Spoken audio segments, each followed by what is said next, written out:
ಪೂಜಿಸಲು ಅರ್ಹಳು ನನ್ನ ತಾಯಿ ಮನದೊಳಗೆ ಮಂದಿರವ ಕಟ್ಟಿರುವಳು ಕರುಣಾಮಾಯಿ ನವಮಾಸ ಮಡಿಲಲ್ಲಿ ಕಾಯುವಳು ಹೆತ್ತ ತಾಯಿ ನೋವಲ್ಲೂ ನಗುವವಳು ಒಬ್ಬಳೇ ಹೊತ್ತ ತಾಯಿ ಜನನ ಮರಣ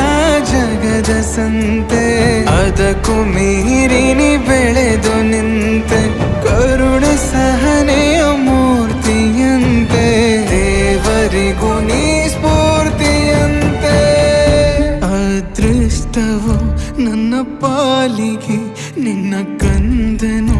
ನಾನಾಗಿ ಹೇ